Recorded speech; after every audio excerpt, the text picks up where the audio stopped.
ঠিক এই জায়গাটাই গত শুক্রবার সন্ধ্যার সময় তুহিন সাংবাদিককে প্রকাশ্যভাবে কুপিয়ে কুপিয়ে হত্যা করা হয়েছে।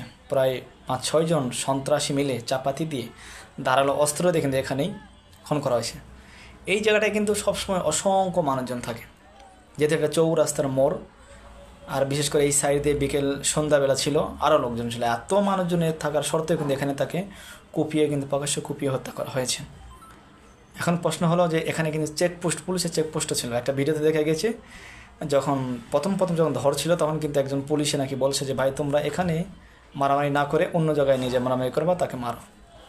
এই যে এই ধরনের কথাবার্তা প্রশাসনের লোক পুলিশে বলে, চিন্তা করতে তাহলে আমরা কোন দেশে বসবাস করি। আর আর আমরা বিশেষ করে আজকাল শহরে বা বিভিন্ন জায়গায় দেখা যায় যে একজনকে মারলে 10 জন কিন্তু ভিডিও করে দেখেন। প্রতিবাদ করার কেউ নাই। যদি এখানে প্রতিবাদ করা হতো, 2-4-5 জন যদি প্রতিবাদ করে চিল্লায় উঠতো, তাহলে কিন্তু এত বড় একটা ঘটনা ঘটতো না, বা প্রকাশ্যভাবে খুন করতে অনেকে সাহসও পেত না। কে কিছু বলে নাই, প্রকাশ্যে দেখেছে, খুন করার পর তারা সুন্দরভাবে চলেও গিয়েছে। কিন্তু আলহামদুলিল্লাহ পুলিশ তাদেরকে গ্রেপ্তার করেছে। এখন গ্রেপ্তার যে করলো, এই যে একটা লোক যে চলে গেল, আর এইভাবে যে বিভিন্ন জায়গায় সংগঠন মানে বিভিন্ন খুন খারাপি হচ্ছে, এলা কবে শেষ হবে? আর এগুলো শেষ হবে তখনই যখন আমরা সবাই ঐক্যবদ্ধ হব, আমরা প্রতিবাদ করব। আর বিশেষ করে পুলিশ বাহিনীকে, যারা প্রশাসনের লোক আছে, তাদেরকে কঠোর হতে হবে, তাহলে কিন্তু এগুলোতে মুক্তি পাওয়া যাবে।